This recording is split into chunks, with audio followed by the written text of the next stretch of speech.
घंटी की आवाज सुनकर उसने सुर्ख टेलीफोन सेट की तरफ देखा और फिर बेड पर बैठकर रिसीवर उठा लिया और बोला, हेलो, मेरा ख्याल है कि आपने शावर ले लिया होगा, मैं नाश्ता भिजवा रही हूँ। सोनी ने बड़े नपे तुले अंदाज में बात की और रिसीवर रख दिया। 5 मिनट के बाद दरवाजे पर दस्तक हुई और एक कदावर लड़की हाथ में ट्रे लिए अंदर दाखिल हुई। पहली नजर में वो एयर होस्टेस लगी। उसने जो लिबास पहन रखा था वो किसी एयरलाइन के यूनिफॉर्म से मुशाबा था। उस बावर्दी लड़की ने मुस्कुराकर ट्रे मेज पर रखी। आबिर को महसूस हुआ जैसे ये किसी बड़े होटल का कमरा है। उसने लड़की से पूछा, ये क्या जगह है? लड़की जो ट्रे रखकर सीधी हो रही थी दोबारा झुकी। गले में पड़ा हुआ अपना शनाख्ती कार्ड पलटकर उसने आबिर के सामने किया। कार्ड पर अंग्रेजी में लिखा था, बराए करम हमसे सवाल मत कीजिए। ओके। आबिर ने खुश शक्ल लड़की की तरफ देखकर असबात में गर्दन हिलाई और नाश्ते की तरफ मुतवज्जा हो गया। नाश्ते से फारिग हुए अभी 2 मिनट भी नहीं गुजरे थे कि चाय आ गई। लड़की ने नाश्ते के बर्तन समेटे और नजरें झुकाए मुस्कुराती कमरे से चली गई। चाय पीकर आबिद बेड पर दराज हो गया। उसकी समझ में कुछ नहीं आ रहा था। उसे आरजू के घर से अगवा किया गया था। अगवा करने वाले ना सिर्फ उसके नाम से वाकिफ थे बल्कि उसकी शक्ल से भी आशना थे, जबकि आबिर ने उन्हें कभी नहीं देखा था। वो सोच रहा था कि आरजू से अचानक गायब पाकर परेशान हो गई होगी। आरजू के बारे में आबिर का पहला तासुर एक अच्छी लड़की का था। फिर ये इमेज धीरे धीरे टूटता गया। जूं जूं उससे मुलाकातें होती गईं, उसके चेहरे से नकाब उतरता गया। वो अंदर से कुछ की कुछ निकल आई। पता नहीं वो आबिर से क्या चाहती थी। आबिर कुछ समझ सका, कुछ ना समझ सका। इतना उसे जरूर अंदाजा हो गया कि वो एक उलझी हुई लड़की है, एक पेचीदा किरदार। अभी आरजू की गुत्थी नहीं सुलझी थी कि एक नया खेल शुरू हो गया। उसे अगवा किया गया था। ये बात तो रोज़े रोशन की तरह आया थी, लेकिन अगवा करने वाले कौन थे, उनका मकसद क्या था, ये अभी राज था। क्या उसे तावान के लिए अगवा किया गया था? ऐसी कोई बात अभी तक सामने नहीं आई थी। फिर अगवा करने वालों को ये जरूर मालूम होगा कि उसके एवज अली निसार कितनी रकम दे सकते हैं। एक मुलाजिम पेशा शख्स अपने बेरोजगार बेटे का भला क्या तावान दे सकता है, ये अंदाजा लगाना कोई मुश्किल काम तो नहीं था। फिर उसके साथ जो सुलूक रवा रखा गया था वो कैदियों जैसा न था। उसे यहाँ बतौर खास मेहमान रखा गया था। आखिर ये लोग उससे चाहते क्या थे? अब इस मसले पर सोनी ही कुछ रोशनी डाल सकती थी, लेकिन वो भी किसी सवाल का सही जवाब देने से गुरेजा थी। अभी वो इन्हीं ख्यालात में गलता व पेचा था कि दरवाजे पर हल्की सी दस्तक हुई और चंद लम्हों बाद दरवाजा खुला। सोनी किसी खुशबू के झोंके की तरह मुस्कुराती हुई आबिर की तरफ बढ़ी। आबिर उठकर बैठ गया। सोनी चाहती तो सामने पड़े हुए सोफे पर बैठ सकती थी, लेकिन उसने ऐसा ना किया। वो बेतकल्लुफी से बेड पर उसके सामने विराजमान हो गई और बड़े मोहब्बत आमेज लहजे में बात शुरू की। आपने वेटर से पूछा था कि ये क्या जगह है? यही सवाल आपने मुझसे भी किया था कि मैं कहाँ हूँ। मैं आपको बताती हूँ कि ये क्या जगह है और आप कहाँ हैं। इस वक्त आप जिस कमरे में मुकीम हैं, ये हमारे रेस्ट हाउस का वीआईपी रूम है। ये रेस्ट हाउस एक बड़े फार्म हाउस का हिस्सा है। फार्म हाउस की एक जानिब डॉक्टर एतबार का रिसर्च इंस्टीट्यूट है। डॉक्टर एतबार हम वक्त तहकीक में मसरूफ रहते हैं। उन्हें नत नई रिसर्च का शौक है। हमारे पास एक छोटा सा जू भी है। स्टाफ के लिए एक बड़ी कैंटीन है। यहाँ का सारा स्टाफ यूनिफॉर्म पहनने का पाबंद है। ये कहकर वो चंद लम्हों के लिए रुकी। सोनी साहिबा, मुझे क्यों पाबंद किया गया है, ये बताना पसंद करेंगी? आबिर ने फौरन सवाल किया। ये बात आपको डॉक्टर एतबार बताएंगे? सोनी बोली। क्या मुझे डॉक्टर एतबार के ईमा पर अगवा किया गया है? आबिर ने पूछा। होता तो यूं है कि बंदे को अगवा करके तावान वसूल किया जाता है, लेकिन हमने आपकी एवज तावान लेने की बजाय तावान दिया है। सोनी ने इंकशाफ किया। तावान दिया है? आबिर ये सुनकर हैरत ज़दा रह गया। किसे दिया गया है तावान? सुनीता को, सोनी ने बताया। ये सुनीता कौन है? मैं नहीं जानता, आबिर बोला। आप उसे बहुत अच्छी तरह जानते हैं। ये कहकर उसने अपना मोबाइल ऑन किया और चंद लम्हों बाद मोबाइल का रुख आबिर की तरफ करते हुए कहा, ये देखें। स्क्रीन पर जो तस्वीर नजर आई उसे देखकर आबिर को सख्ता सा हो गया। वो परेशान होकर बोला, ये तो आरजू है, डॉक्टर आरजू, एक पेंटर। पेंटर? सोनी तमस्कुर अंदाज में बोली। कितनी तस्वीरें पेंट की उसने आपकी?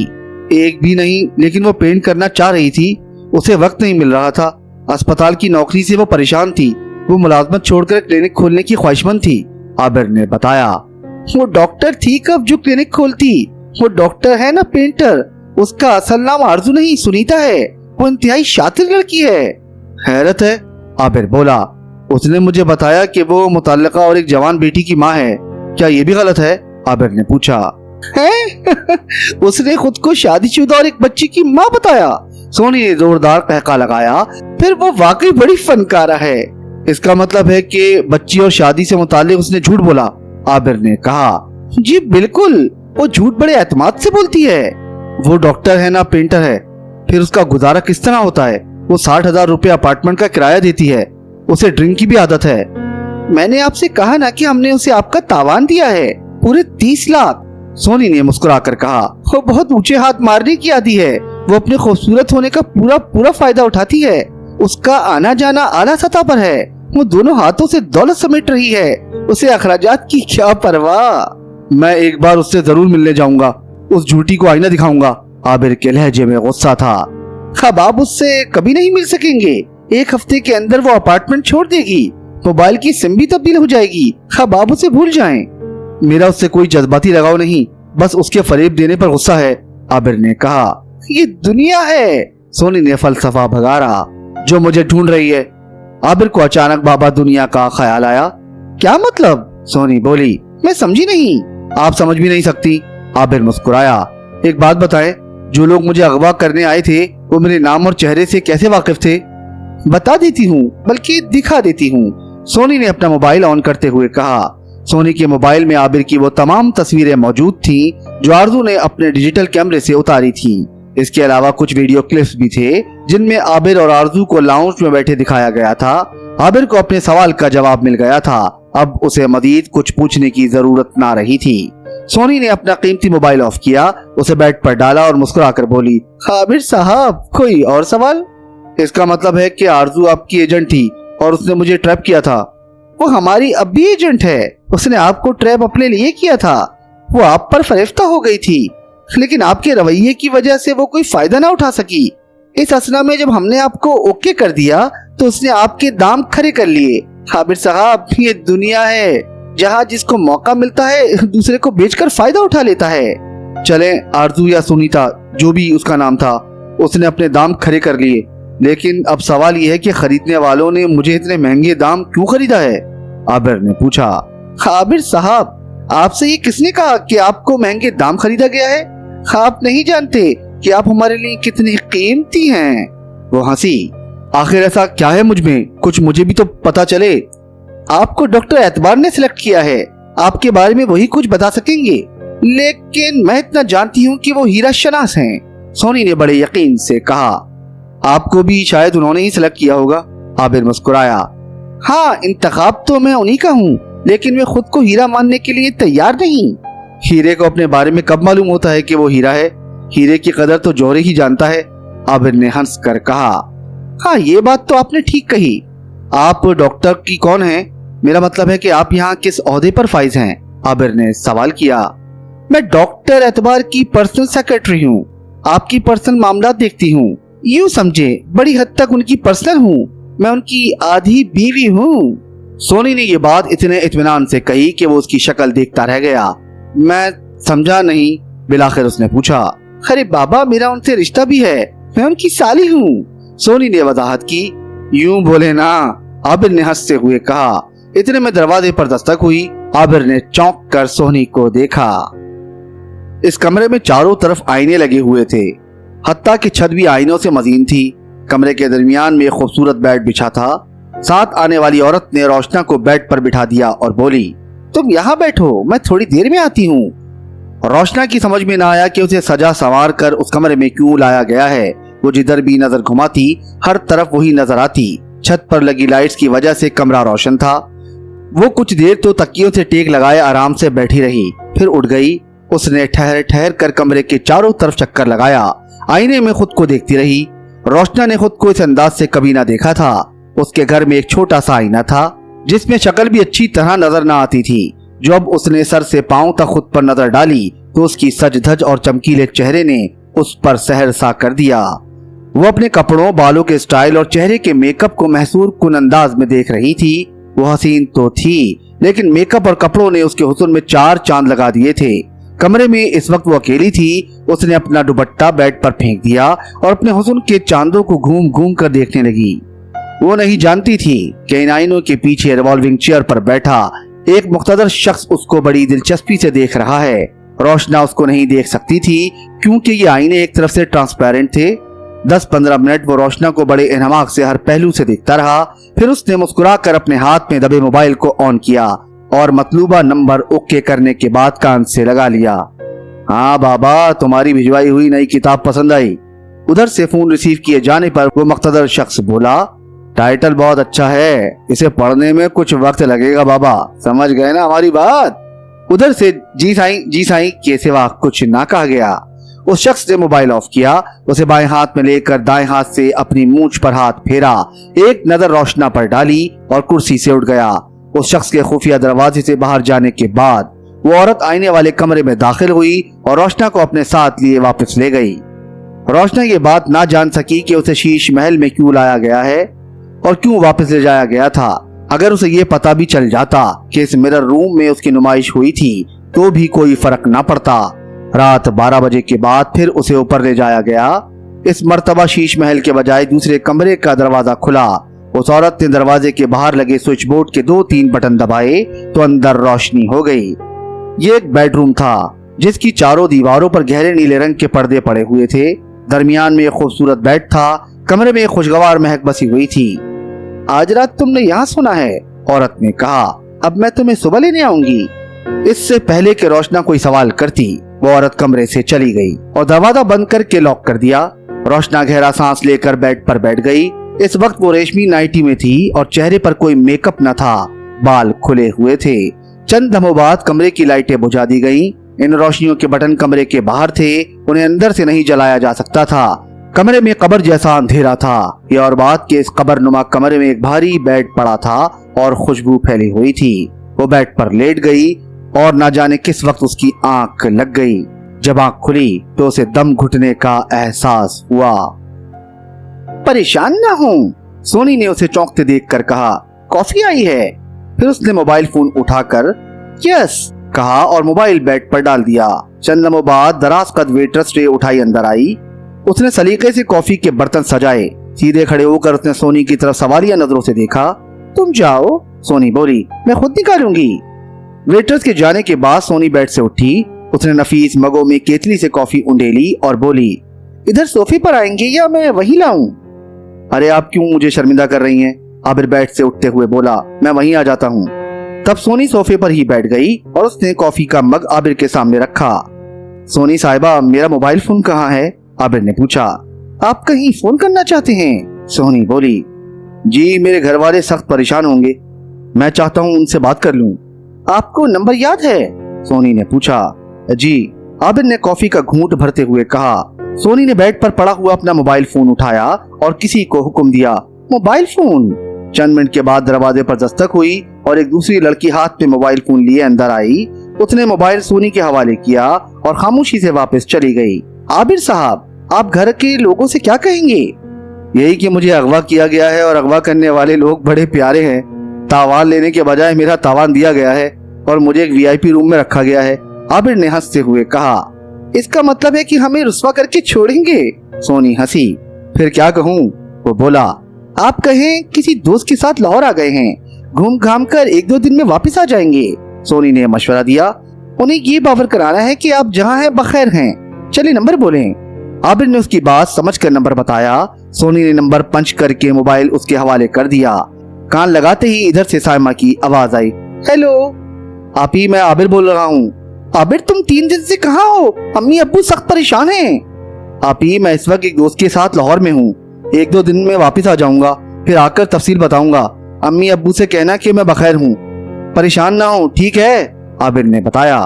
ठीक है। इससे कबल कि वो कोई और बात करता, सोनी ने उसके हाथ से मोबाइल फोन ले लिया। उसी वक्त दरवाजा खुला और कोई शख्स बगैर दस्तक दिए अंदर आया।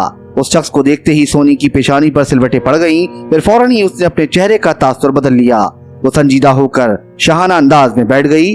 आने वाला शख्स सिक्योरिटी अफसर समंदर खान था। वो एक लहीम शहीम जुस्से का चाको चौबंद खूबरू शख्स था। वो सोनी के बारोब होकर बैठने से कतन मुतासर ना हुआ और करीब आकर बोला, आपको साहब ने बुलाया है। अच्छा ठीक है। सोनी ने ये बात कुछ इस अंदाज में कही जैसे कहा हो, मैंने सुन लिया, अब दफा हो जाओ। समंदर खान फौरन वापसी के लिए मुड़ा और बेतासुर चेहरे के साथ कमरे से निकल गया। उसके जाने के बाद सोनी भी खड़ी हो गई। उसने आबिर की तरफ मुस्कुरा कर देखा। दोनों मोबाइल फोन उठाए और बगैर कुछ कहे कमरे से निकल गई। बाहर निकलकर सोनी ने अपना मोबाइल फोन ऑन किया और बोली, आप कहाँ हैं? अपने कमरे में, उधर से जवाब आया लेकिन रूखे अंदाज में। ठीक है, मैं 2 मिनट में पहुंच रही हूँ, सोनी ने कहा और तेज तेज चलने लगी। डॉक्टर एतबार के जवाब से उसे अंदाजा हो गया कि कोई गड़बड़ हो गई है। उसे ये बात अच्छी तरह पता थी कि आबिर के कमरे में जदीद तरीन कैमरा नस्ब था। तस्वीर के साथ सरगोशी में की जाने वाली गुफ्तगू भी साफ और वाज़ेह अंदाज में रिकॉर्ड की जा सकती थी। सोनी ने आबिर से की गई गुफ्तगू को अपने जहन में रिवाइंड करके देखा और सुना। तब उसे एहसास हुआ कि कई जगह उसने गैर मोहतात गुफ्तगू की है, लेकिन वो ऐसी न थी कि उसे फौरी तौर पर तलब किया जाता। डॉक्टर एतबार रात को क्यों कर देर से सोता था, लिहाजा वो 2 बजे के बाद ही ऑफिस आता था और भी 12 बजे थे। वो सोचने लगी, क्या समंदर खान ने कोई हाथ दिखाया है? ये भी हो सकता है कि जिस तरह वो सोच रही है इस तरह की कोई बात ना हो, कोई और ही अर्जेंट मामला हो। दरवाजे पर खड़े गार्ड ने उसे देखते ही दरवाजा खोल दिया। वो चेहरे पर मुस्कुराहट बिखेर कर डॉक्टर एतबार के शानदार कमरे में दाखिल हुई। डॉक्टर एतबार दाएं जानिब अपनी आरामदेह कुर्सी पर पीछे की तरफ झुका नीम दराज था। वो बगैर कुछ कहे सोनी को अपनी जहांदीदा निगाहों से देखता रहा, यहाँ तक कि सोनी उसके सामने कुर्सी पर विराजमान हो गई। डॉक्टर एतबार 40-45 साल का वजीह शख्स था।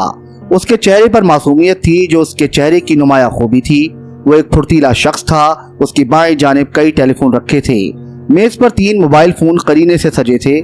सर, आपने बुलाया? सोनी ने मौदबाना अंदाज में कहा। सोनी इफ्तिखार, आपको क्या हो गया है?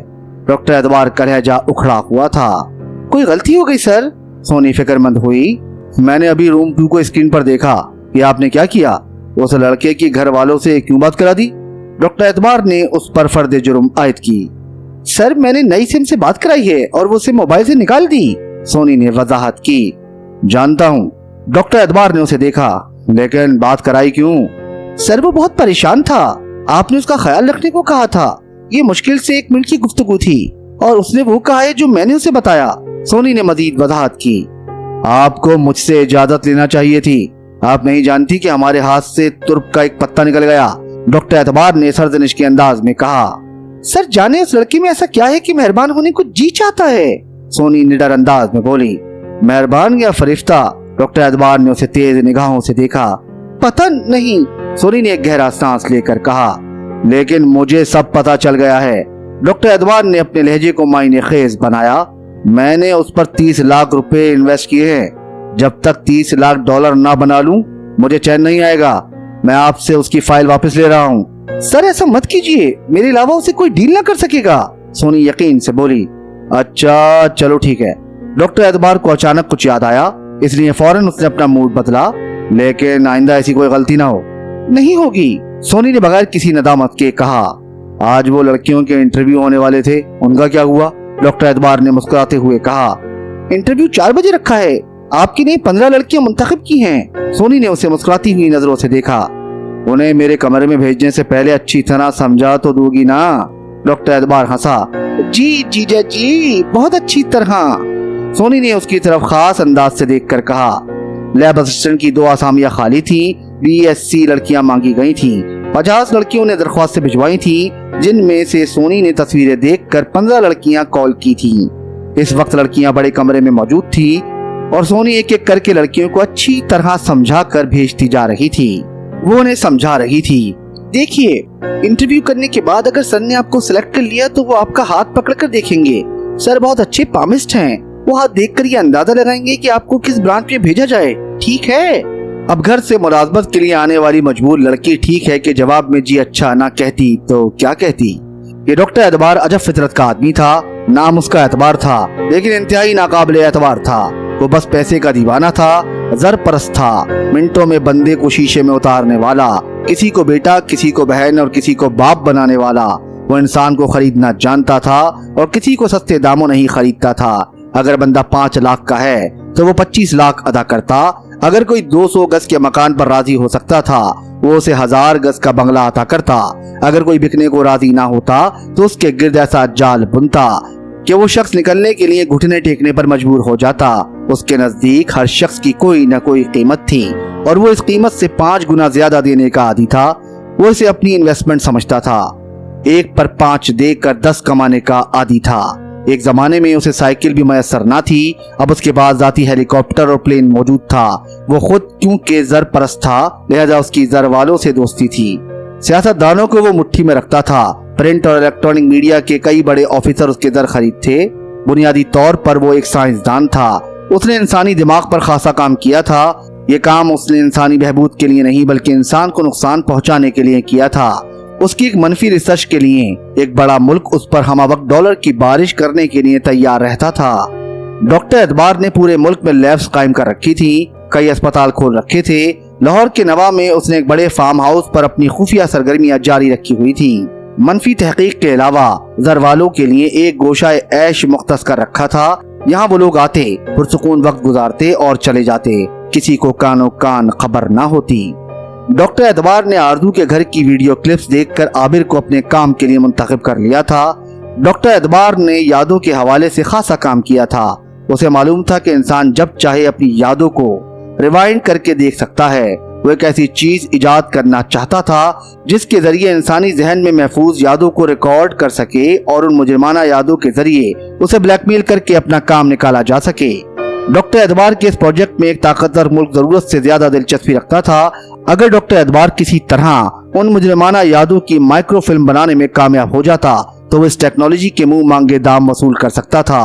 گزرے وقت کی مائکرو فلم بنا کر کسی بھی شریف انسان کی غلطیوں کے ذریعے اسے بے دام غلام بنایا جا سکتا تھا۔ ڈاکٹر اعتبار کا یہ تجربہ ابھی ابتدائی سٹیج میں تھا، لیکن وہ پر امید تھا کہ بہت جلد اپنے تجربے میں کامیاب ہو جائے گا۔ اس تجربے کے لیے انسانوں کی ضرورت تھی اور ڈاکٹر اعتبار کئی انسانوں کو اس تجربے کی بھیٹ چڑھا چکا تھا۔ کئی نوجوان اپنی یادداشت کھو چکے تھے، اب عابر کی باری تھی۔ آنکھ کھلنے کے بعد روشنا کو دم گھٹنے کا احساس ہوا۔ ذرا ہوش بحال ہوئے تو اس نے خود کو کسی وحشیانہ گرفت میں پایا۔ کوئی اژدھا اس کے وجود سے لپٹا اسے ڈس رہا تھا۔ کمرے میں مکمل تاریکی تھی، اتنی کہ ہاتھ کو ہاتھ سجائی نہ دیتا تھا۔ کون ہو تم؟ روشنا نے مزاحمت کرنا چاہی، لیکن سوال یہ تھا کہ اگر اسے اپنی پہچان کرانا ہوتی تو اس کے مقدر کی طرح اس کمرے کو تاریک کرنے کی کیا ضرورت تھی؟ وہ کالا چور تھا اور کالے چور کبھی ہاتھ آتے ہیں اور نہ ان کی کوئی شناخت کر سکتا ہے۔ سماج میں ان کی حیثیت بڑے مقتدر ہوتی ہے۔ بس پھر یہ اندھیرا کمرہ روشنا کا مقدر بن گیا۔ کتنے دن گزرے کہ کتنے ماہ بیتے، روشنا کو اندازہ نہ ہو سکا۔ اس کا ذہن ہر وقت معاف رہتا، وہ بے حس سی ہو گئی تھی، شاید اسے نشہ آور انجیکشن دیے جا رہے تھے۔ اسے سوال کرنے کی عادت تھی، لیکن اب وہ سوال کرنا بھول گئی تھی۔ اس مقتدر شخص کے اس خفیہ رہائش گاہ میں جو لوگ موجود تھے وہ سب روبوٹ تھے۔ کسی کو کسی سے غرض نہ تھی، دلچسپی نہ تھی، یا پھر ایک دوسرے سے خوف زدہ تھے۔ روشنا ان کی شکلیں دیکھتی رہتی تھی۔ وہاں ایک عورت تھی رقیہ نامی، اس کا روشنا سے زیادہ واسطہ رہتا تھا۔ کھانا پینا، پہننا، اوڑھنا اور اس تاریک کمرے تک پہنچانا سب کام رقیہ ہی کرتی تھی، لیکن کیا مجال کہ وہ اس سے کام کے علاوہ اور کوئی بات کرتی ہو۔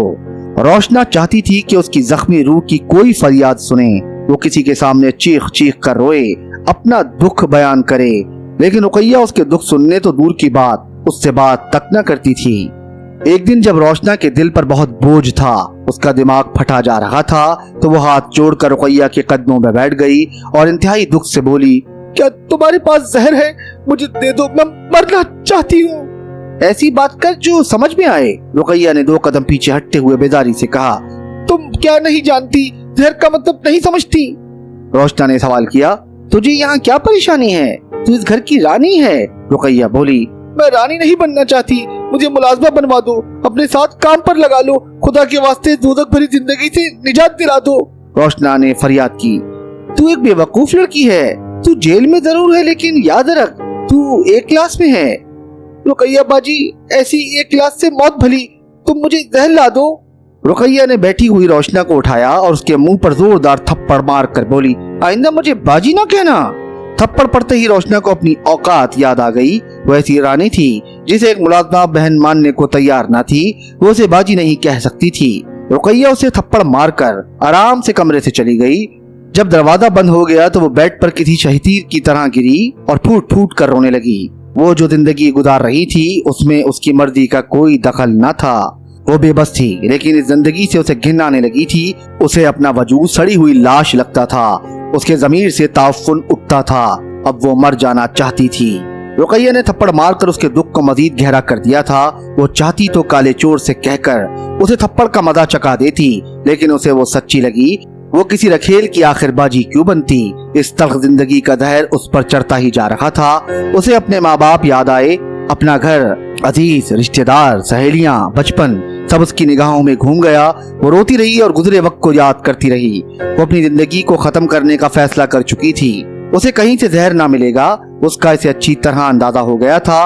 उसे हर वक्त कैद रखा जाता था। इस वक्त भी रुकैया उसकी रूह पर थप्पड़ मारकर उसे कमरे में बंद कर गई थी।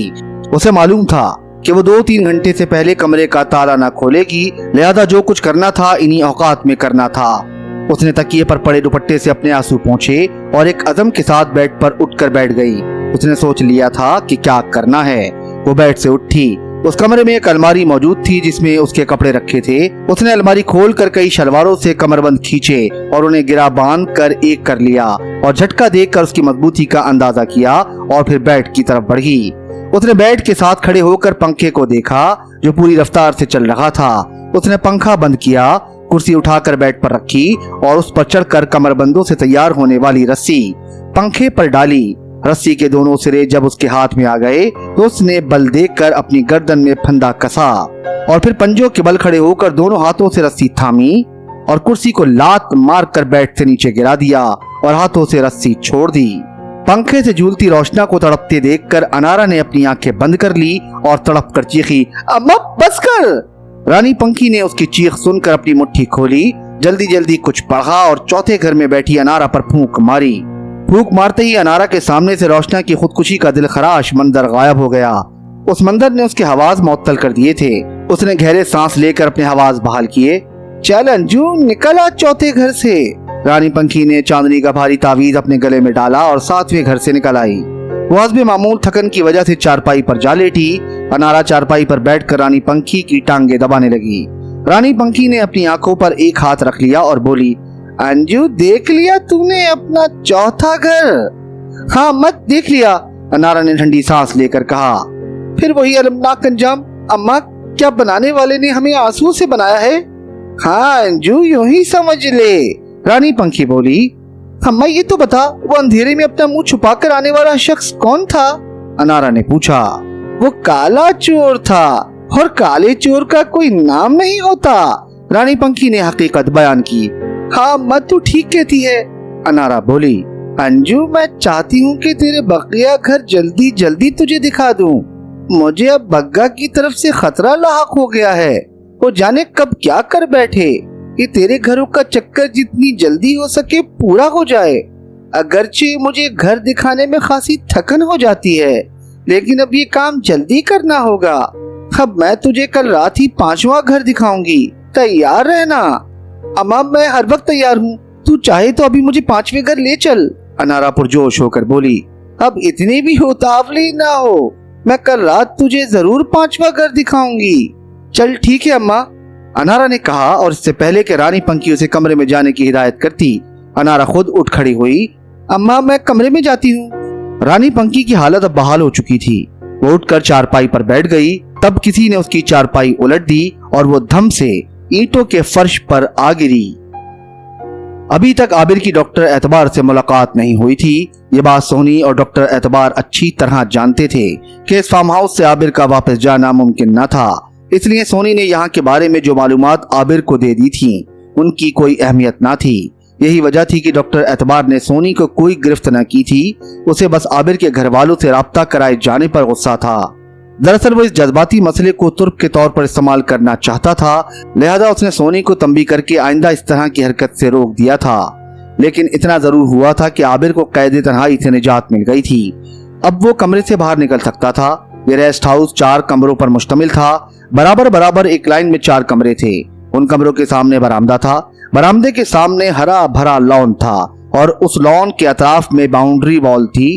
आबिर को इजाजत थी कि वो कमरे से निकलकर लॉन में चहलकदमी कर ले या वहां मौजूद कुर्सियों पर शाम की चाय पी ले, लेकिन इस बाउंड्री वॉल से बाहर जाने की इजाजत न थी। गेट पर सिक्योरिटी गार्ड्स मौजूद थे। एक लेडी गार्ड तो अब भी उसके कमरे के दरवाजे पर हमा वक्त मौजूद रहती थी। आबिर को अंदाजा हुआ कि रेस्ट हाउस के बकिया 3 कमरे खाली थे। एक तो उन कमरों के दरवाजों पर कोई लेडी गार्ड मौजूद न थी, दूसरे आबिर ने उन कमरों से किसी को बाहर निकलते ना देखा था। आबिर को इस रेस्ट हाउस में कोई तकलीफ ना थी, लेकिन वो अपने घर वालों से बात करना चाहता था। सोनी को भी इस मामले में कोई मजाका नजर नहीं आता था, लेकिन बॉस ने क्योंकि तंबी की थी इसलिए वो मोहतात हो गई थी। वो आबिर को मुख्तलिफ बहानों से टाल दिया करती थी, लेकिन जब आबिर ज्यादा ही मुसिर हुआ तो उसने डॉक्टर एतबार से बात की। जीजा जी, आबिर अपनी माँ से बात करने के लिए बेचैन है। मैं बहाने बना बना कर तंग आ चुकी हूँ। आप बताएं मैं क्या करूँ? अभी उसकी बात ना कराना। हमारे पास एक पावरफुल हथियार है। जब तक मैं तजुर्बा ना कर लूं उस वक्त तक रोको। डॉक्टर एतबार ने फैसला सुनाया, फिर बोला, दरअसल मैं चाहता हूं कि वो तजुर्बे के लिए आमादगी जाहिर कर दे। जब तक बंदा ज़हनी तौर पर आमादा ना हो हमारा तजुर्बा कामयाब नहीं हो सकता। तुमने मेरी बात समझ ली? यस जीजा जी, सोनी ने मुस्कुराते हुए कहा। अब मैं चलूं? उसने खड़े होकर डॉक्टर एतबार से हाथ मिलाया और दरवाजे की तरफ बढ़ी। सोनी सुनो, डॉक्टर एतबार ने आवाज दी। यस जीजा जी, सोनी दरवाजे से लौट आई। मैं आज उससे मुलाकात ना कर लूं? डॉक्टर एतबार ने उसकी आंखों में देखा। हाँ क्यों नहीं, सोनी ने फौरन कहा। कहाँ मिलेंगे? अभी तो मैं गैर रस्मी मुलाकात चाहता हूँ। रेस्ट हाउस में ही ठीक रहेगी। ठीक है, मैं अरेंज कर देती हूँ। ये बताओ उसे दवा तो पाबंदी से दी जा रही है? डॉक्टर एतबार ने पूछा। यस जीजा जी, सोनी ने यकीन से कहा। गुड, डॉक्टर एतबार खुश होकर बोला। तुम बड़े काम की चीज हो। नहीं जीजा जी, मैं चीज हूँ ना मक्खन। आप अच्छी तरह जानते हैं कि मैं कौन हूँ। बस जैसी भी हूँ आपकी हूँ, सोनी ने एक खास अंदाज से कहा और एक खास अंदाज से चलती हुई कमरे से निकल गई। बेवकूफ, डॉक्टर एतबार के मुंह से बेख्तियार निकला। फिर उसने कुर्सी घुमाई और टेलीफोन ऑपरेटर का नंबर मिलाने लगा। सोनी ने डॉक्टर एतबार से मुलाकात का वक्त ले लिया था, लेकिन उसने आबिर को कुछ नहीं बताया था। वो आधा घंटा कबल उसके कमरे में आ गई थी और हस्बे आदत उसके बेड पर विराजमान थी, जबकि आबिर सामने सोफे पर बैठा था। सोनी जी, मैं आखिर कब तक मेहमान बना रहूंगा? आबिर ने मुस्कुराकर पूछा। जब तक बलाए जान नहीं बन जाते, सोनी फौरन बोली। वैसे आपको यहाँ कोई परेशानी है क्या? यही मसला है कि कोई परेशानी नहीं है, आबिर ने कहा। खा लिया, पी लिया और सो लिया। ज्यादा जी घबराया तो लॉन में टहल लिया। आखिर कब तक? चले फिर ऐसा करते हैं कि आज आपकी मुलाकात डॉक्टर एतबार से कराई देते हैं। उनसे अपना मसला डिस्कस कर लेना, हो सकता है वो कोई हल बता दे। और ये भी, अभी वो बात ही कर रही थी कि उसका मोबाइल फोन बजना शुरू हो गया। सोनी ने बेड से मोबाइल उठाकर स्क्रीन पर नजर डाली। मोबाइल फोन की रिंग बजना बंद हो गई। ये मिस कॉल थी जिसके जरिए सोनी को अलर्ट किया गया था। डॉक्टर एतबार रेस्ट हाउस के अहाते में दाखिल हो रहा था। आप बड़े खुशकिस्मत हैं, सोनी ने हंसते हुए कहा। डॉक्टर साहब तशरीफ ला रहे हैं। ये कहकर सोनी दरवाजे की तरफ बढ़ी और इससे पहले के दरवाजे पर दस्तक होती उसने दरवाजा खोल दिया। डॉक्टर एतबार बरामदे की सीढ़ियां चढ़ रहा था। उसके पीछे 4 लेडी कमांडोज थीं। आबिर साहब दरवाजे पर आ जाएं, सोनी ने मुड़कर आबिर को मुखातिब किया। जी अच्छा। आबिर तेज तेज चलता खुले दरवाजे पर पहुंचा। उसने अपने सामने एक मासूम सूरत पुरकशिश शख्सियत को पाया। उसे एक नजर में वो अच्छा लगा। किसी तहकीकी इदारे के सरबरा को ऐसा ही होना चाहिए, उसने सोचा। डॉक्टर एतबार ने सोनी के साथ खड़े आबिर पर एक उचट्टी सी नजर डाली और सोनी से मुखातिब होकर बोला, मैडम मैं अंदर आ सकता हूँ? सर मोस्ट वेलकम, सोनी ने मौदबाना अंदाज में कहा। सर ये आबिर हैं। ओह अच्छा। डॉक्टर एतबार ने मुस्कुराकर उसकी तरफ हाथ बढ़ाया। कैसे हैं आप? यहाँ आपको कोई परेशानी तो नहीं? नहीं सर, मुझे कोई परेशानी नहीं। मैडम मेरा बहुत ख्याल रखती हैं, आबिर ने हाथ मिलाते हुए कहा।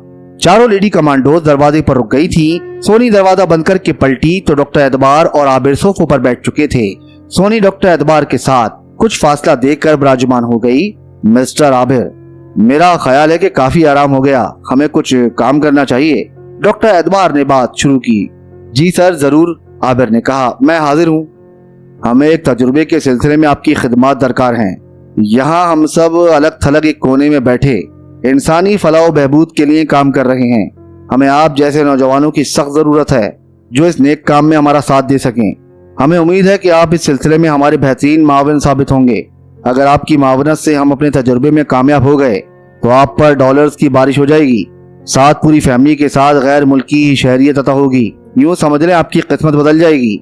डॉक्टर एतबार ने अपनी लच्छेदार गुफ्तगू से ऐसा एतबार बिठाया कि आबिर बेचैन हो उठा। वो पुरजोश अंदाज में बोला, सर मैं आपके साथ हूँ। गुड, हमें आपसे यही उम्मीद थी, डॉक्टर एतबार ने कहा। फिर वो सोनी से मुखातिब होकर बोला, मैडम आबिर का कोई मसला तो नहीं? सर ये अपनी फैमिली से बात करना चाहते हैं, अगर आप इजाजत दे तो। हाँ हाँ जरूर करवाइए, हमारी तरफ से इजाजत है, लेकिन उन्हें इतना जरूर बता दीजिए कि गुफ्तगू हुदूद में रहकर की जाए। डॉक्टर एतबार ने तंबीह की। जी सर मैं बता दूंगी, सोनी ने आबिर की तरफ देखते हुए कहा। वैसे मिस्टर आबिर बहुत समझदार हैं, हमसे पूरा ताउन कर रहे हैं। वेरी गुड, डॉक्टर एतबार ने खड़े होते हुए कहा। फिर उसने आबिर से हाथ मिलाया और सोनी से मुखातिब होकर कहा, मैडम ऐसा करें इन्हें येलो कार्ड इशू करवा दें ताकि थोड़ा बाहर निकलें, रेस्ट हाउस की बाउंड्री वॉल में घूम घूम कर तंग आ गए होंगे। जी सर ये आपका अच्छा फैसला है, सोनी ने पुरतहसीन लहजे में कहा और आबिर को अबरू के इशारे से दरवाजा खोलने को कहा। आबिर ने तेजी से आगे बढ़कर दरवाजा खोल दिया और डॉक्टर एतबार की इनायत पर शुक्रिया अदा किया। डॉक्टर एतबार मुस्कुराता हुआ कमरे से बाहर निकला। उसके बाहर निकलते ही लेडी कमांडोज ने उसे अपने दायरा हिफाजत में ले लिया। डॉक्टर एतबार के जाने के बाद सोनी ने कमरे का दरवाजा बंद किया और पुरजोश अंदाज में उससे हाथ मिलाते हुए बोली, आप बड़े खुशकिस्मत हैं आबिर, ऐसा पहली बार हुआ है कि किसी आउटसाइडर को येलो कार्ड दिया गया है। ये येलो कार्ड क्या है? आबिर ने पुरतजस्सुस लहजे में पूछा। इस कार्ड के जरिए आप बिला रोक टोक रेस्ट हाउस से बाहर जा सकेंगे, आपकी रसाई कैफे और जू तक होगी। डॉक्टर एतबार का हुक्म मिलते ही आबिर का येलो कार्ड बना दिया गया। 2 घंटे के अंदर येलो कार्ड आबिर को मुहैया कर दिया गया। सोनी अभी आबिर के पास कमरे में मौजूद थी कि सिक्योरिटी अफसर समंदर खान कार्ड उसके हवाले कर गया। जर्द रंग के इस कार्ड पर उसकी तस्वीर मौजूद थी। ये इन्हीं तस्वीरों में से एक थी जो आरजू ने उतारी थी। कार्ड पर तस्वीर के अलावा और कुछ दर्ज न था, हत्ता कि उसका नाम तक मौजूद न था। प्लास्टिक कोडेड इस कार्ड के पुष्ट पर चंद खाने बने हुए थे, लेकिन वो खाली थे। आबिर ने उस कार्ड को रोशनी की तरफ करके देखा, कुछ नजर न आया। कार्ड ट्रांसपेरेंट न था। सोनी ने उसके हाथ से कार्ड लेकर किसी वरमाला की तरह उसके गले में डाल दिया और खुले दिल से उसे मुबारकबाद दी। कार्ड आने से पहले सोनी ने आबिर के घर उसकी बात करा दी थी। कॉल करने से पहले सोनी ने हिदायत की थी कि वो बेशक जो चाहे बात करे, लेकिन असल हकाइक के बारे में एक लफ्ज ना बोले। उसने नाज़रीन से यही कहा कि वो किसी दोस्त के साथ है और उसे जल्द ही कोई अच्छी नौकरी मिलने वाली है। वो लोग उसकी तरफ से बिल्कुल फिक्रमंद ना हों, इंशाअल्लाह अच्छी खबर सुनने को मिलेगी। नेज़ ये कि वो आइंदा खुद ही राब्ता करेगा और जल्द करेगा। कार्ड मिलने के बाद सोनी उसे लेकर बाहर निकली। रेस्ट हाउस के गेट से निकलते ही आबिर को कम चौड़ी पुख्ता सड़कें नजर आईं। रास्ते दरख्तों से घिरे हुए थे। ये एक सरसब्ज खूबसूरत इलाका था। कुछ दूर चलने के बाद जू का गेट नजर आया। जू की सैर करने के बाद वो दोनों बाहर आए। अगरचे ये जू ज्यादा बड़ा ना था, लेकिन नत नए जानवरों से भरा पड़ा था। फिर जू को इस कदर खूबसूरत अंदाज में डिजाइन किया गया था कि आदमी को वहाँ की सैर भाती थी। जू से निकलकर दोनों घूमते घामते कैफे के सामने जा निकले। सोनी ने उसे कॉफी की पेशकश की, जो आबिर ने बखुशी कबूल कर ली। ये कैफे स्टाफ के लोगों के लिए था। वैसे भी यहाँ किसी बाहर के बंदे का गुजर न था। कैफे के अंदर ज्यादा रश न था। जो लड़के लड़कियां और औरतें मर्द मौजूद थे, सब यूनिफॉर्म में थे। वो दोनों एक मेज मुंतखब करके बैठ गए। सोनी ने उसे ऐसी जगह बिठाया था कि वो बासानी बाहर का नजारा कर सकता था। कॉफी पीते हुए आबिर की नजरें बाहर के बजाय कैफे के अंदरूनी मंदिर की तरफ थी। वो देख रहा था कि सामने थोड़े से फासले पर शीशे का दरवाजा था।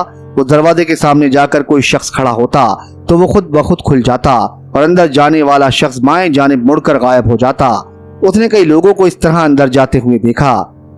अगले दिन उसने दोपहर का खाना हस्बे मामूल अपने कमरे में खाया और फिर उसका जी चाहा कि वो कैफे में कॉफी पिए। उसने गले में येलो कार्ड डाला और रेस्ट हाउस से बाहर निकल आया। वो दरख्तों की छांव में चहलकदमी करके कैफे जा पहुंचा। अगरचे कैफे के गेट पर सिक्योरिटी गार्ड्स मौजूद थीं, लेकिन उन्होंने उसके गले में झूलता येलो कार्ड देखकर उसे रोकने टोकने की कोशिश न की। आबिर एक एहसास फख्र के साथ अंदर दाखिल हुआ। कल वो सोनी के साथ जिस गोशे में बैठा था वो आज भी खाली थी। आबिर वहां एक मेज के सामने बैठ गया। कैफे की तज़ीन और आइश और उसके फर्नीचर से हुस्न झलकता था। आबिर ने अब तक यहाँ की जितनी चीजें देखी थी उनसे जदीद तर्ज और खूबसूरती का एहसास उजागर होता था। कॉफी बहुत अच्छी थी। सर्व करने वाली वेटर्स भी बुरी ना थी। कॉफी पीते हुए आज फिर आबिर की नजर उस दरवाजे पर थी जिससे इक्का दुक्का लोग अंदर जा रहे थे, लेकिन वापस कोई नहीं आ रहा था। आबिर ने सोचा कि वो जरा अंदर जाकर देखे कि वहाँ क्या है। कॉफी पीने के बाद तजस्सुस के मारे आबिर ने शीशे के दरवाजे की तरफ रुख किया। उस दरवाजे पर कोई मुहाफिज मौजूद न थी। जब वो शीशे के दरवाजे के नजदीक पहुंचा तो उसे बाएं जानिब एक रास्ता नजर आया। बकिया दो तरफ दीवारें थीं। आबिर दरवाजे के सामने जा खड़ा हुआ और दरवाजा खुलने का इंतजार करने लगा, लेकिन दरवाजा ना खुला। अलबत्ता पीछे से नौजवानी लेकिन सख्त आवाज आई, आप कौन हैं? आबिर ने पीछे मुड़कर देखा तो 3 लेडी कमांडोज उसकी तरफ हथियार उठाई हुई थीं। 2 लेडी कमांडोज ने बहुत तेजी से उसे अपनी तहवील में ले लिया, जबकि तीसरी के दरवाजे के सामने खड़े होते ही दरवाजा खुल गया। चले अंदर, उनमें से एक ने तहक्कुमाना लहजे में कहा। आबिर उनके जदीद हथियारों की जद पर था, इसके सिवा कोई चारा न था कि वो उनके हुक्म की तामील करे। रानी पंखी के फर्श पर गिरते ही चारपाई उसके सर पर आ रही। उसने पट्टी पकड़कर चारपाई को परे धकेला और उठकर खड़ी हो गई। वो शदीद गुस्से में आ गई थी। उसने चारों तरफ देखा, कोई नजर न आया। फिर ऊपर नजर उठाई तो उसे सफेद चमकते हुए धुएं की एक लकीर सी नजर आई। बग्गा, उसके मुंह से बेख्तियार निकला, ये तू है? जवाब में भयानक कहका सुनाई दिया और खामोशी छा गई। रानी पंखी ने अपने गुस्से को जब्त करते हुए दोबारा चारपाई बिछाई और उस पर विराजमान हो गई। उसकी समझ में नहीं आ रहा था कि वो क्या करे। इस तरह वो उसे परेशान कर देगा। अगर वो यूं ही उसे परेशान करता और काम में रुकावट डालता रहा तो वो आजिज हो जाएगी। बग्गा शायद चाहता भी यही है कि वो मजबूर होकर उसकी रानी बनने के लिए राजी हो जाए, लेकिन वो भी एक हठेली थी। उसने तय कर लिया था कि चाहे कुछ हो जाए वो उसकी रानी नहीं बनेगी। वो सोचती रही कि उससे निजात के लिए क्या रास्ता इख्तियार किया जाए। बिलाखिर उसने बड़े शैतान तक रसाई का फैसला कर लिया। बड़े शैतान तक रसाई इतनी आसान न थी। उसके लिए उसे एक जानलेवा अमल करना था। वो चाहती थी कि इस अमल से पहले वो अनारा को उसके सारे घर दिखा दे और उस पर वो राज भी खोल दे जो अब तक छुपाए हुए थी। लिहाजा उसने वादे के मुताबिक अगली रात को 5वां घर दिखाने की ठान ली। रात होते ही उसने तैयारियां शुरू कर दी। अब तक तो उसका कोई दुश्मन ना था, लिहाजा वो पूरे इत्मीनान से अनारा को उसके घर दिखा रही थी। लेकिन अब खतरा पैदा हो गया था, इसलिए उसने भी कमर कस ली थी। अब वो गफलत में शिकार होने के लिए राजी नहीं थी। रात को मुकर्ररा वक्त पर रानी पंखी ने अनारा को 5वें घर में बिठाया और चांदी का भारी तावीज गले से उतार कर मुट्ठी में दबाया और बोली, हाँ अंजू, क्या तू तैयार है? हाँ माँ, मैं तैयार हूँ। रानी पंखी ने जल्दी जल्दी कुछ पढ़ा और अनारा की तरफ फूंक मार कर कहा, चल अंजू, देख सामने क्या है। अम्मा, सामने घोर अंधेरा है, अनारा ने कहा। तेरी आंखें खुली हैं क्या? रानी पंखी ने गुस्से से पूछा। नहीं अम्मा, मेरी आंखें बंद हैं। अब बता क्या है सामने? अनारा ने जब ये बताया कि वो क्या देख रही है तो ये सुनकर रानी पंखी की सिट्टी गुम हो गई। बात ही सिट्टी गुम होने वाली थी। अनारा ने कहा था, अम्मा, मुझे चमकीले धुएं का एक ह्यूलर सा नजर आ रहा है। रानी पंखी ने यह सुनकर फौरन हिदायत की, अंजू, अपनी आंखें खोल दे। अनारा ने आंखें खोलने में एक लम्हा भी जाया ना किया। वो आंखें खोल कर बोली, अम्मा, मैंने आंखें खोल दी। अब तुझे क्या नजर आ रहा है? रानी पंखी ने फिक्रमंदी से कहा। अम्मा, अब तू नजर आ रही है, धुंधली सी। अनारा ने सामने बैठी रानी पंखी को बगौर देखते हुए कहा, अम्मा, ये क्या था जो मैंने देखा? ये बग्गा था, रानी पंखी ने उलझे हुए लहजे में कहा। अम्मा, ये क्या चाहता है? परेशान करना चाहता है, रानी पंखी बरहम होकर बोली। मेरे काम में रुकावट डालकर मुझे आजिज करना चाहता है, लेकिन शायद वो ये नहीं जानता कि मैं हार मानने वाली नहीं। वो इस तरह के ऊंचे हथकंडों से मुझे जीत नहीं सकता। अम्मा, मेरे 5वें घर का क्या होगा? अनारा फिक्रमंद हुई।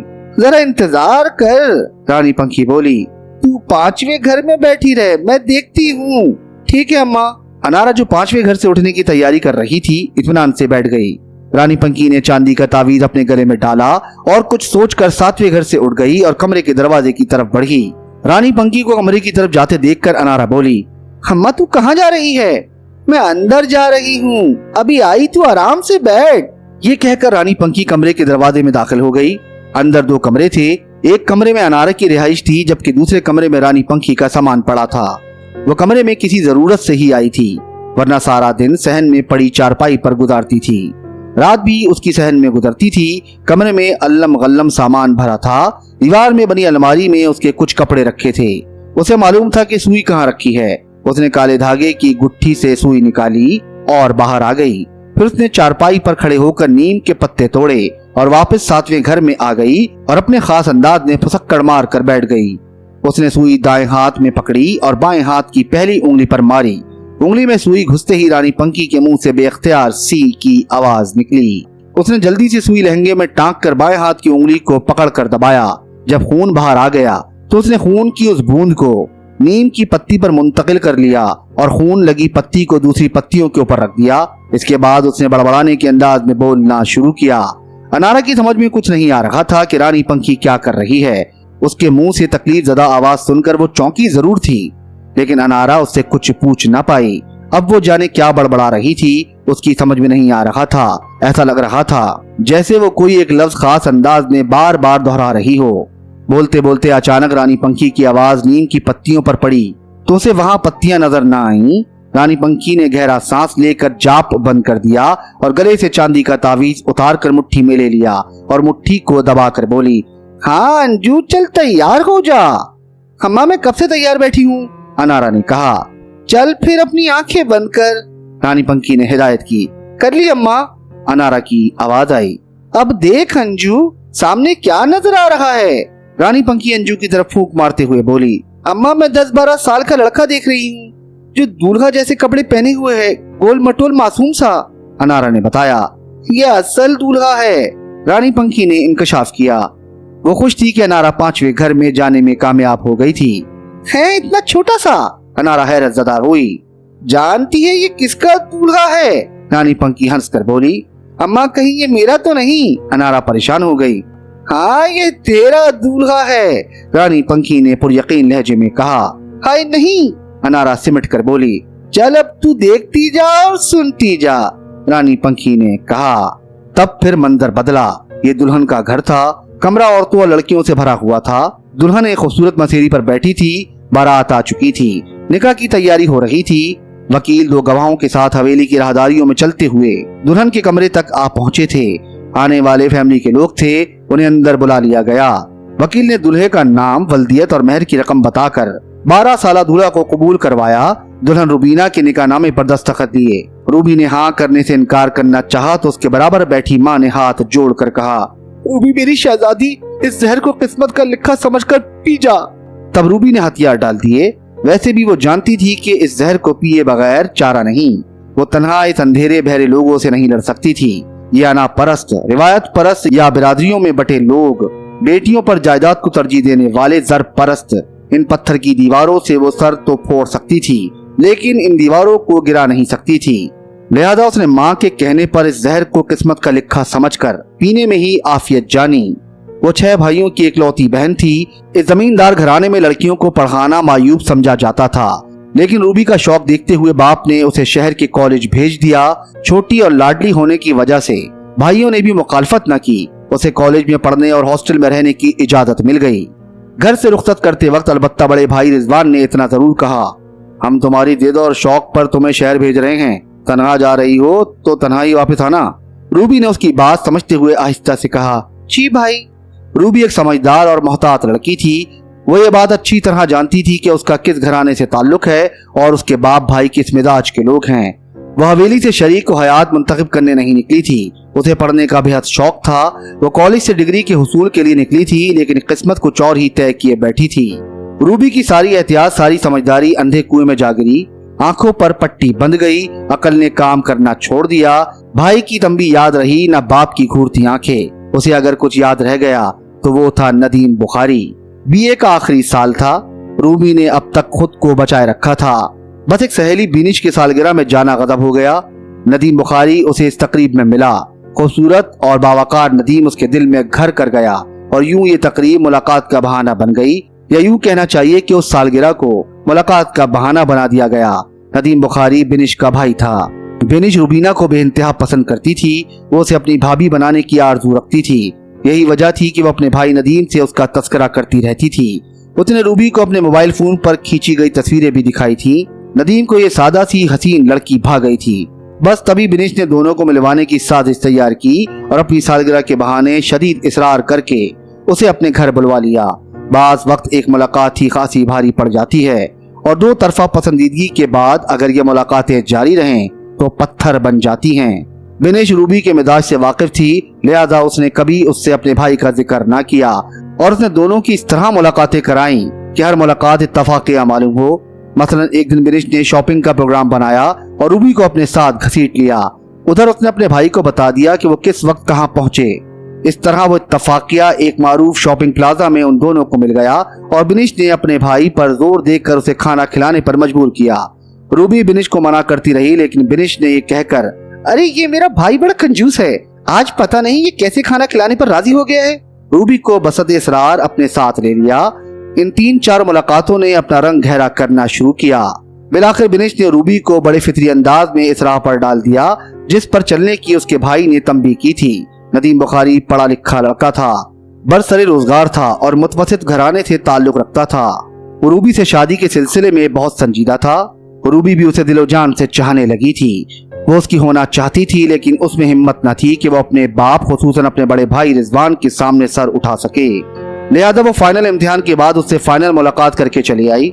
उसने दिल में उठते मोहब्बत के सुनामी को दिल में ही दफन कर दिया। वक्त रुख्सत उसने भीगी आंखों से नदीम बुखारी से कहा, नदीम मुझे भूल जाना, मैं कमजोर लड़की हूँ, रिवायत छिकनी मेरे बस की बात नहीं। नहीं रूबी, मैं तुम्हें नहीं भूल सकता, तुम हिम्मत करो, अपने घर वालों से बात तो करो। नदीम बुखारी ने उसकी हिम्मत बांधने की कोशिश की। नदीम, बात इंसानों से की जाती है, पत्थर की दीवारों से नहीं। उन दीवारों से सर फोड़ा जा सकता है, अपना आप खत्म किया जा सकता है। तुम कहो तो मैं जहर खा लूं। नहीं, हम जहर नहीं खाएंगे। मैं एक दिन तुम्हारे घर आऊंगा, तुम्हारे लोगों से तुम्हें मांगूंगा, फिर चाहे जो हो। उसकी दीवानगी सर चढ़ कर बोल रही थी। ऐसी गलती कभी ना करना। रूबी लरस कर बोली, मैं जानती हूँ कि क्या होगा। क्या होगा? नदीम बुखारी ने पूछा। तुम वहाँ से अपने पैरों पर वापस ना आ सकोगे। मैं आज पछताती हूँ। अगर मुझे मालूम होता कि मैं यहाँ आकर इतनी बेख्तियार हो जाऊंगी तो हरगिज शहर ना आती। मोहब्बत करना आसान है, लेकिन उसे निभाना आसान नहीं। मुझ जैसे बुज़दिलों को मोहब्बत करना ही नहीं चाहिए। ये कहकर रूबी बेख्तियार रो पड़ी। रूबी, ये रोने का वक्त नहीं, कुछ करने का वक्त है। नदीम बुखारी ने टिश्यू पेपर उसकी तरफ बढ़ाते हुए कहा, मुझे इतना बताओ कि अगर तुम्हारे घर वाले मेरे बारे में पूछे तो तुम इनकार तो ना कर दोगी? नहीं, मैं इनकार तो नहीं करूंगी, रूबी ने खुद को संभालते हुए कहा। लेकिन मैं ये बात अच्छी तरह जानती हूँ कि मुझसे मेरी मर्जी की सी सूरत नहीं मालूम करेंगे। रूबी, मैं तुम्हारे घर जरूर आऊंगा, मेरा इंतजार करना, नदीम बुखारी ने पुरअज़म लहजे में कहा। और फिर उसने ऐसा ही किया। वो जाने क्या सोचकर हवेली आ पहुंचा। उसने रूबी के बाप अजमल से मुलाकात की। सर पर कफन बांधे नदीम बुखारी ने जैसे ही रूबीना का जिक्र छेड़ा तो अजमल ने उसे हाथ उठाकर टोकते हुए कहा, काका 1 मिनट। नदीम बुखारी फौरन खामोश हो गया। तब अजमल ने पास खड़े अपने मुलाजिम खास से कहा, जरा रिजवान को बुला जल्दी। मुलाजिम दौड़ता हुआ अंदर हवेली में चला गया। 2 मिनट के बाद रिजवान बैठक में आ पहुंचा। जी अब्बा। अजमल ने मुलाजिम खास को बाहर जाने का हुक्म दिया और जब बैठक में वो तीनों रह गए तो अजमल ने नदीम बुखारी को एक तरफ इशारा करके कहा, ये काका शहर से आया है और हमारी रूबी के बारे में कुछ कहना चाहता है। मैंने इसकी पूरी बात नहीं सुनी। मेरा ख्याल है ये कोई बेवकूफ लड़का है। इसने शेर के कछार में बिला सोचे समझे कदम रख दिया है। अब तू इसे ये बात अपनी जुबान में समझा दे कि हम लोग बरादरी से बाहर रिश्ता नहीं करते। वैसे भी इसका रिश्ता फुफीजात से तय हो चुका है। मैं चलता हूँ, तू इससे निपट। ठीक है अब्बा, रिजवान ने मुतमईन लहजे में कहा। अजमल के जाने के बाद रिजवान ने उसे ऊपर से नीचे तक देखा, फिर उसके चेहरे पर नजर जमाते हुए सवाल किया, हवेली आने की जुर्रत क्या तुम्हें रूबी ने दी है? नहीं सर, मैं खुद आया हूँ, उन्होंने तो मुझे सख्ती से मना किया था, नदीम बोला। फिर उसने ये भी बता दिया होगा कि रिश्ता हमें किसी सूरत कबूल नहीं होगा। रिजवान ने उसे घूरा। जी, उन्होंने ये बात बता दी थी। फिर तुम्हारी मत क्यों मारी गई? मुझे नहीं मालूम क्या चीज मुझे यहाँ ले आई। नदीम बुखारी दिल की बात कह ना सका। दरअसल जब गीदड़ की मौत आती है तो वो शहर की तरफ रुख करता है और जब किसी जुनूनी की मौत आती है तो हवेली की तरफ भागता है। तो मैं तुम्हारी मौत यहाँ ले आई है। रिजवान ने अपनी मूंछों पर ताव देकर कहा। सर, मैं मौत से नहीं डरता, नदीम बुखारी बेखौफी से बोला। जो काम तुमने किया है उसका अंजाम बिलाखिर मौत है। मुझे नहीं मालूम कि मैं तुम्हें क्यों छोड़ रहा हूँ। मेरी गाड़ी तुम्हें तुम्हारे घर तक छोड़ाएगी। जाओ, रिजवान ने खड़े होते हुए कहा और बैठक से निकल गया। नदीम बुखारी को अच्छी तरह अंदाजा हो गया था कि अब वो कभी घर नहीं पहुंच सकेगा। ये गाड़ी का नहीं बल्कि मौत का सफर शुरू हो चुका है। मोहब्बत का अंजाम बिलाखिर यही होना था।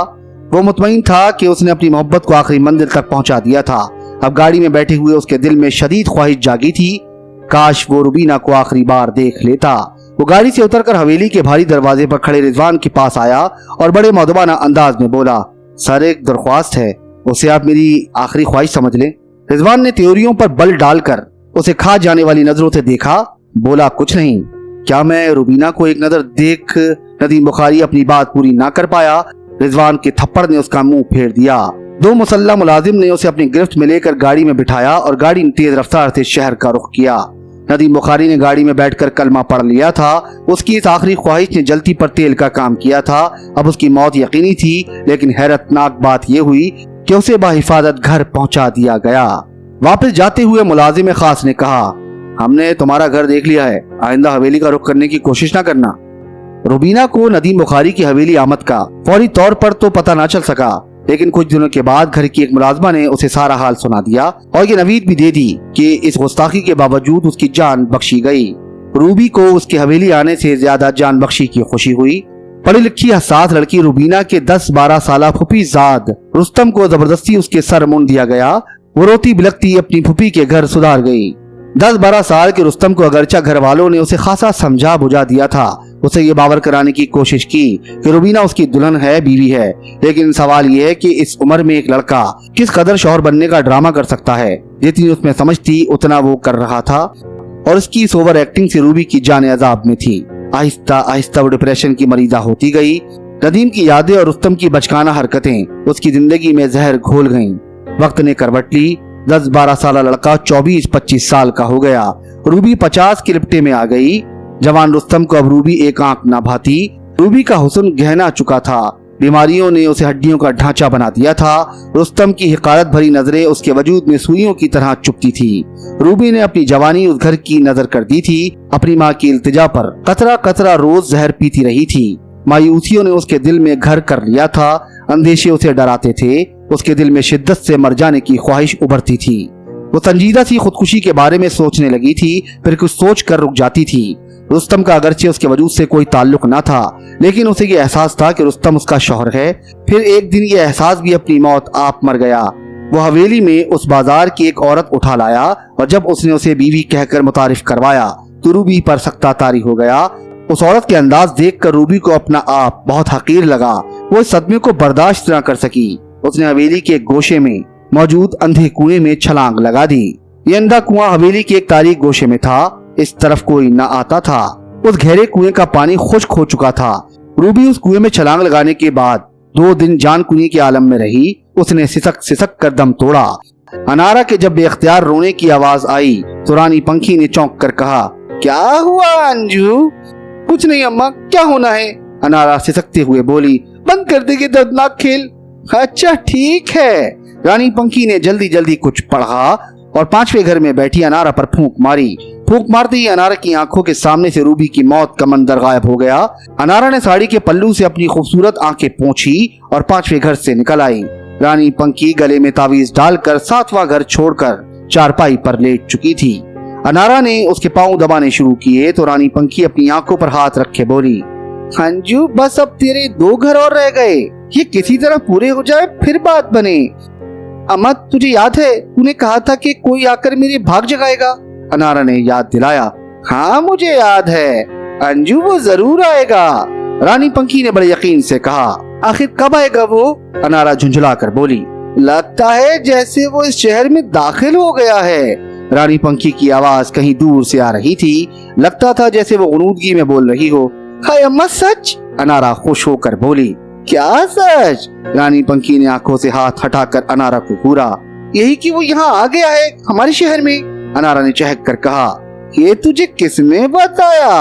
रानी पंखी ने उसे टेढ़ी नजरों से देखा। अम्मा अभी तो तूने ही बताया है। अनारा हैरत ज़दा थी।